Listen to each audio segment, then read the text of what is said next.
मंडळी नमस्कार. मी प्रशांत फाटक. आज आषाढ कृष्ण नवमी शके 1946 सादर करत आहोत ठाणे वार्ता. पाहुयात काही ठळक घडामोडी.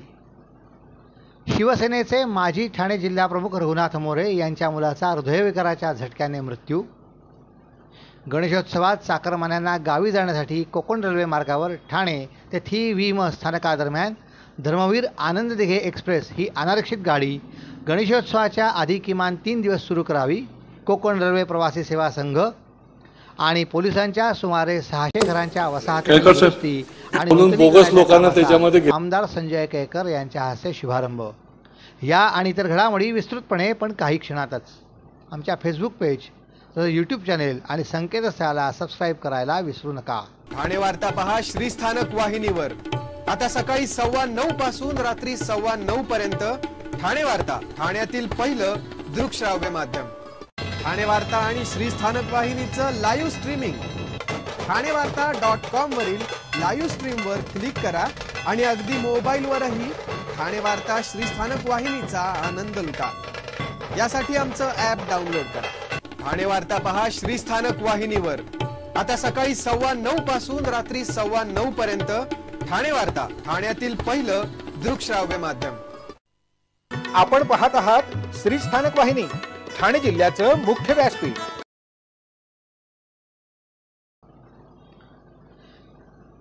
शिवसेना माजी ठाणे जिल्हाप्रमुख रघुनाथ मोरे यांचे पुत्र आणि परिवहन समितीचे माजी सदस्य मिलिंद मोरे यांचे काल रात्री हृदयविकाराचा झटका येऊन निधन झाले. ते 47 वर्षांचे होते. काल ते सहकुटुंब विरारला फिरायला गेले होते. त्यावेळी त्यांचा काही लोकांशी वाद झाला. त्यातून त्यांना मारहाण करण्यात आली आणि त्यानंतर त्यांचा हृदयविकाराने मृत्यू झाला. आज त्यांच्यावर शोकाकुल वातावरणात अंत्यसंस्कार करण्यात आले. यावेळी राजकीय स्तरावरील व्यक्ती त्यांना श्रद्धांजली अर्पण करण्याकरता उपस्थित होत्या. गणेशोत्सवात चाकरमान्यांना गावी जाण्यासाठी कोकण रेल्वे मार्गावर ठाणे ते थी.वी.म स्थानकादरम्यान धर्मवीर आनंद दिघे एक्सप्रेस ही अनारक्षित गाडी गणेशोत्सवाच्या आधी किमान 3 दिवस सुरू करावी अशी आग्रही मागणी कोकण रेल्वे प्रवासी सेवा संघाने ठाण्याचे नवनिर्वाचित खासदार नरेश म्हस्के यांच्याकडे निवेदनाद्वारे केली. धर्मवीर चित्रपटाच्या माध्यमातून तसेच मुख्यमंत्री एकनाथ शिंदे यांचे गुरुवर्य असलेल्या आनंद दिघे यांच्याप्रती सर्वत्र आदर व्यक्त होत असताना धर्मवीरांना आगळीवेगळी आदरांजली वाहण्याचा संकल्प कोकण रेल्वे प्रवासी सेवा संघाने सोडला आहे. या पार्श्वभूमीवर धर्मवीरांचे स्मारक म्हणून गणेशोत्सवात धर्मवीर एक्सप्रेस सोडण्यात यावी अशी प्रतिक्रिया कोकण रेल्वे प्रवासी सेवा संघाचे राजू कांबळे यांनी व्यक्त केली. कोकणवासियांना गणेशोत्सव म्हणजे पर्वणी असते. मुंबई ठाणे परिसरातले चाकरमानी गणेशोत्सव काळात हमखास कोकणातल्या गावी जातातच. पण नियमित गाड्यांसह गणपती स्पेशल गाड्यांचंही आरक्षण काही मिनिटातच फुल होत असल्याने ठाणे मुंबई परिसरातल्या कोकणवासियांचे ऐन गणेशोत्सवात अक्षरशः हाल होतात. तेव्हा कोकण रेल्वे मार्गावर गणेशोत्सवात दिनांक 7 सप्टेंबर 2024 पूर्वी ठाणे ते थी.वी.म मार्गावर धर्मवीर आनंद दिघे एक्सप्रेस अनारक्षित किमान 3 दिवस अगोदर परतीच्या प्रवासासह चालविण्यात यावी, जेणेकरून ठाणे शहरातील तसेच ठाणेलगतच्या प्रवाशांना या गाडीचा लाभ होऊन चाकरमानी गणेशभक्त सुरक्षित प्रवास करतील, असे कोकण रेल्वे प्रवासी सेवा संघाने खासदार म्हस्के यांना दिलेल्या निवेदनात नमूद केले आहे. वास्तविक मध्य रेल्वेवरील ठाणे स्थानक हे महत्त्वाचे स्थानक असून धर्मवीर आनंद दिघे हे ठाणेकरांचे श्रद्धास्थान आहेत. किंबहुना ठाणे स्थानकातून कोकणात मोठ्या संख्येने प्रवासी प्रवास करत असल्याने धर्मवीर आनंद दिघे यांच्यासारख्या थोर समाजसेवकाला आदरांजली वाहण्याकरता NDA सरकारमधल्या घटक पक्ष असलेल्या शिवसेनेने या मागणीवर प्रकर्षाने विचार करावा अशी मागणी चाकरमान्यांकडून जोर धरत आहे. या अनुषंगाने गुरुपौर्णिमेनिमित्त शिवसेनेचे खासदार नरेश म्हस्के यांची भेट देऊन निवेदन देण्यात आले.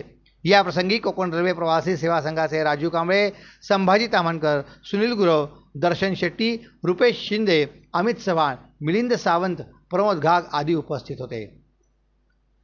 ठाणे शहरात सुरू असलेल्या रस्ते दुरुस्तीच्या कामाचा आढावा घेण्यासाठी आज महापालिका आयुक्त सौरभ राव यांनी ठाणे शहरातल्या सर्व रस्त्यांची पाहणी केली. पावसामुळे शहरात ठिकठिकाणी पडलेले खड्डे हे स्वच्छ करून मॅस्टिकच्या साहाय्याने युद्धपातळीवर दुरुस्त करण्याचे निर्देश आयुक्तांनी महापालिका, मेट्रो प्राधिकरण, सार्वजनिक बांधकाम विभाग, MMRDA या सर्व प्राधिकरणाच्या अधिकाऱ्यांना दिले. या पाहणी दौऱ्यास अतिरिक्त आयुक्त आणि नगर अभियंता आणि अत्यंत महत्त्वाचे सर्व अधिकारी उपस्थित होते. ठाणे महापालिका कार्यक्षेत्रात गेल्या काही दिवसांपासून पावसाची संततधार सुरू आहे. त्यामुळे रस्त्यांवर ठिकठिकाणी खड्डे पडले असून ते तातडीने दुरुस्त करण्याची कार्यवाही करत असताना रस्त्यांवर उंचवटा राहणार नाही, तसेच रस्त्यांवरचे खड्डे भरल्यानंतर सदर ठिकाणचा रस्ता हा एकसमान राहील अशा पद्धतीने रस्त्याची दुरुस्ती करावी. तसेच रस्त्याच्या कडेला पावसाचे पाणी वाहून जाण्याकरता असलेली पावसाळी गटारांची साफसफाई करण्यात यावी. तसेच गटारातला काढण्यात आलेला गाळा तेथेच न टाकता तो तातडीने उचलण्यात यावा अशाही सूचना यावेळी देण्यात आल्या. ठाणे शहरातल्या विविध ठिकाणी असलेल्या जंक्शनवर ज्या ठिकाणी रस्ते खराब झाले आहेत त्या ठिकाणी पॅचवर्क करून रस्ता सुस्थितीत होईल अशा पद्धतीने काम करण्याच्या सूचना आयुक्तांनी यावेळी दिल्या.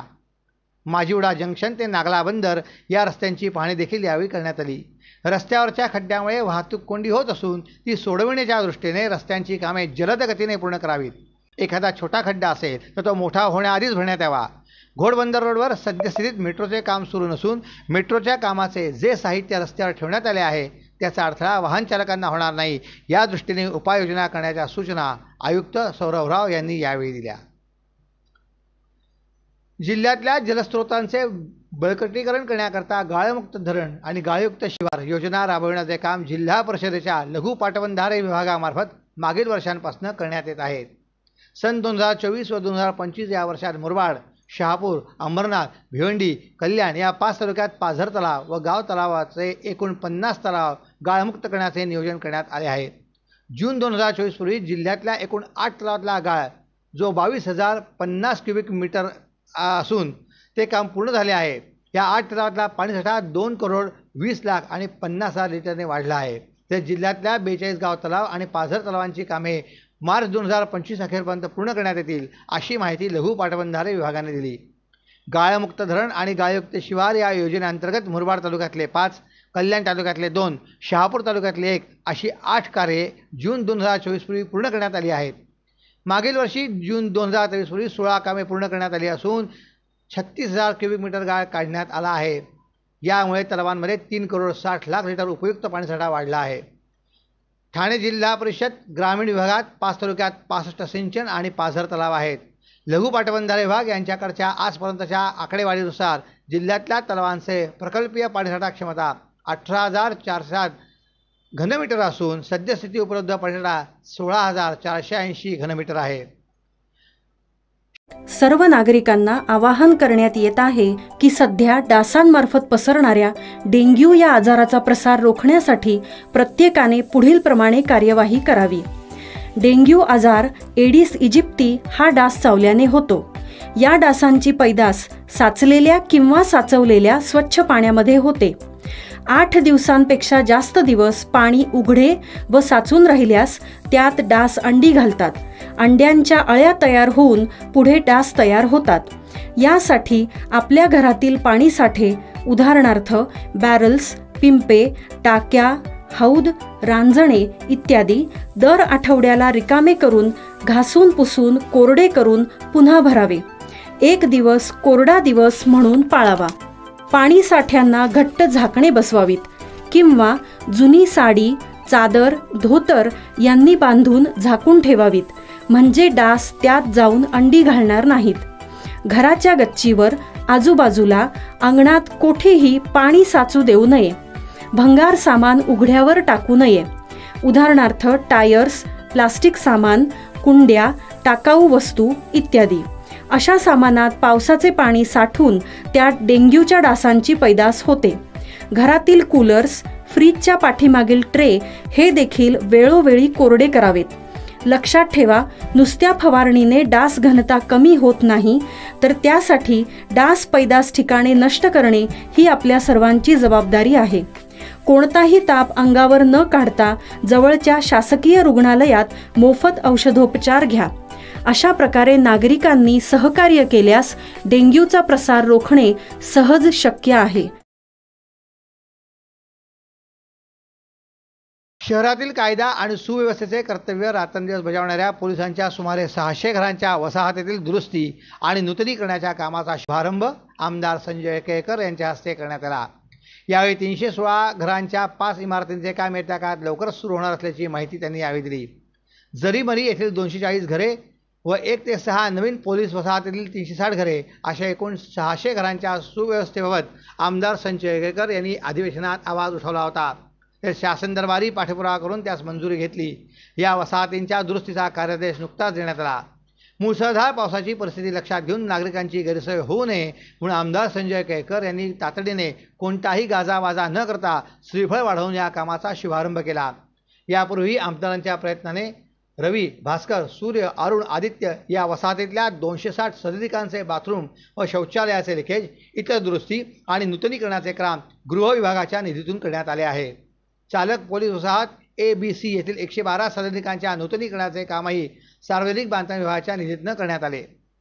ठाणे शहरातले पोलीस अधिकारी आणि कर्मचाऱ्यांची सुमारे 1050 घरे आहेत.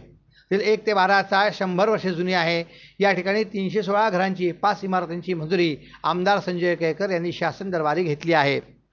लवकरच निधी उपलब्ध करून तेही काम चालू करणार असल्याचे आमदार संजय केळकर यांनी सांगितले. ठाणे पोलीस व निवृत्त पोलीस कर्मचारी यांच्या हक्काच्या घरांसाठी शासन दरबारी पाठपुरावा करत आहेत. या विकास कामांना मुख्यमंत्री एकनाथ शिंदे, उपमुख्यमंत्री देवेंद्र फडणवीस, उपमुख्यमंत्री अजित पवार आणि सार्वजनिक बांधकाम मंत्री रवींद्र चव्हाण यांनी सहकार्य केल्याने श्री केळकर यांनी त्यांचे आभार मानले आहेत. प्रो गोविंदा सीझन 2ची पूर्वपात्रता फेरी राज्यभरातल्या 32 संघांनी सहभागी होत मोठ्या उत्साहात ठाणे येथील स्वर्गीय बाबुराव सरनाईक जिम्नॅस्टिक सेंटर येथे संपन्न झाली. यावेळी आमदार प्रताप सरनाईक आणि प्रो गोविंदा लीगचे अध्यक्ष पूर्वेश सरनाईक, नगरसेविका परिषा सरनाईक, हे डोम सिनेयुक्त कंपनीचे संचालक अध्यक्ष मोहम्मद मोरानी, डोम एंटरटेनमेंटचे व्यवस्थापकीय संचालक मजर नाडियादवाला आदी उपस्थित होते. पूर्वपात्रता फेरीत राज्यभरातल्या एकूण 32 गोविंद पथकांनी सहभाग घेतला. पूर्वपात्रता फेरीच्या दुसऱ्या दिवशी बाल उत्साही क्रीडा मंडळ, नूतन बालवाडी गोविंदा पथक, ओम साई सेवा मंडळ, आशीर्वाद मित्र मंडळ, गोविंदा पथक, बालमित्र जिम गोविंदा पथक, आर्यन्स गोविंदा पथक, किसन नगरचा राजा, MMRDA गोविंदा पथक, शिवगणेश मित्र मंडळ गोविंदा पथक, अष्टविनायक गोविंदा पथक, जय जवान गोविंदा पथक, गवनीचा गोविंदा पथक, संघर्ष गोविंदा पथक, हिंदुराज गोविंदा, ओम ब्रह्मांड साई गोविंदा पथक, विघ्नार्ता गोविंदा पथक या पथकांनी आपले कौशल्य दाखवले. या फेरीतनं अंतिम फेरीकरता 16 संघांची निवड करण्यात आली आहे. अंतिम फेरी दिनांक 18 ऑगस्ट 2024 रोजी वरळी इथल्या डोम SVP स्टेडियम येथे होणार आहे. आज झालेल्या पूर्वपात्रता फेरीत मानवी मनोरंजनाचा अभूतपूर्व खेळ अनुभवण्यास मिळाला. गोविंदांच्या क्रीडा कौशल्याला जगासमोर आणणे आणि या खेळाला जागतिक प्रतिष्ठा मिळवून देणे या उद्देशाने या स्पर्धेचे आयोजन करण्यात येते. मातीपासून ते मॅटपर्यंतचा दहीहंडीचा प्रवास पाहताना अतिशय समाधान वाटते, असे प्रो गोविंदा लीगचे अध्यक्ष पूर्वेश सरनाईक यांनी सांगितले. 18 ऑगस्टला प्रो गोविंदा सीझन 2 अंतिम सामन्यात 16 गोविंदा पथकांचा थरार पाहावयास मिळेल. प्रो गोविंदा सीझन 2च्या माध्यमातून गोविंदा पथकांचे क्रीडा कौशल्य सर्वदूर पोहोचवण्याचा आमचा प्रयत्न नक्की यशस्वी ठरेल, असेही पूर्वेश सरनाईक यांनी सांगितले. दहीहंडी उत्सव हा केवळ पारंपरिक खेळ म्हणून नव्हे, तर या खेळाला राष्ट्रीय खेळ म्हणून ओळख निर्माण व्हावी यासाठी अशा प्रकारच्या कार्यक्रमांचे आयोजन केले जाते. कबड्डी क्रिकेटप्रमाणे या खेळाचे व्यवसायीकरण करून खेळाडूंना प्रोत्साहित करणे, खेळामधली सुरक्षितता वाढवणे तसेच प्रेक्षकांचा सहभाग वाढविणे हा या स्पर्धेमागचा उद्देश आहे. प्रो गोविंदा सीझन 2च्या माध्यमातून गोविंदा पथकांना हक्काचे व्यासपीठ उपलब्ध झाले आहे. यातूनच अनेक खेळाडूंना प्रेरणा मिळते. आर्यन्स गोविंदा पथक, शिवसाई गोविंदा पथक, कोकणनगर गोविंदा पथक, श्री अग्रेश्वर गोविंदा पथक, बालवीर गोविंदा पथक, ओम ब्रह्मांड साई गोविंदा पथक, यश गोविंदा पथक, विघ्नार्ता गोविंदा पथक, हिंदमाता गोविंदा पथक, जय जवान गोविंदा पथक, ओम साई सेवा मंडळ, अष्टविनायक गोविंदा पथक, बाल उत्साही गोविंदा पथक, शिवगणेश गोविंदा पथक, हिंदू एकता गोविंदा पथक आणि साईराम गोविंदा पथक हे अंतिम फेरीत दाखल झालेले 16 संघ आहेत. आपण पाहत आहात श्री स्थानक वाहिनी, ठाणे जिल्ह्याचं मुख्य व्यासपीठ. ठाणे वार्ता पहा श्री स्थानक वाहिनीवर. आता सकाळी 9:15 पासून रात्री 9:15 पर्यंत ठाणे वार्ता, ठाण्यातील पहिलं दृकश्राव्य माध्यम. ठाणे वार्ता आणि श्री स्थानक वाहिनीचं लाईव्ह स्ट्रीमिंग ठाणेवार्ता.com वरील लाईव्ह स्ट्रीमवर क्लिक करा आणि अगदी मोबाईलवरही ठाणे वार्ता श्री स्थानक वाहिनीचा आनंद लुटा. यासाठी आमचं ॲप डाउनलोड करा. ठाणे वार्ता पहा श्री स्थानक वाहिनीवर. आता सकाळी 9:15 पासून रात्री 9:15 पर्यंत ठाणे वार्ता, ठाण्यातील पहिलं दृकश्राव्य माध्यम. आपण पाहत आहात श्री स्थानक वाहिनी, ठाणे जिल्ह्याचं मुख्य व्यासपीठ. आपण आपले कार्यक्रम अथवा बातम्या आम्हाला ठाणेवार्ता@gmail.com या आमच्या ईमेलवर कळवू शकता. ठळक घडामोडी शेवटी पुन्हा एकदा. शिवसेनेचे माजी ठाणे जिल्हाप्रमुख रघुनाथ मोरे यांचा मुलाचा हृदयविकाराच्या झटक्याने मृत्यू. गणेशोत्सवात चाकरमान्यांना गावी जाण्यासाठी कोकण रेल्वे मार्गावर ठाणे ते थी विमानस्थानकादरम्यान धर्मवीर आनंद दिघे एक्सप्रेस ही अनारक्षित गाडी गणेशोत्सवाच्या आधी किमान 3 दिवस सुरू करावी. कोकण रेल्वे प्रवासी सेवा संघ आणि पोलिसांच्या सुमारे 600 घरांच्या वसाहतीतील दुरुस्ती आणि नूतनीकरणाच्या कामाचा आमदार संजय केळकर यांच्या हस्ते शुभारंभ.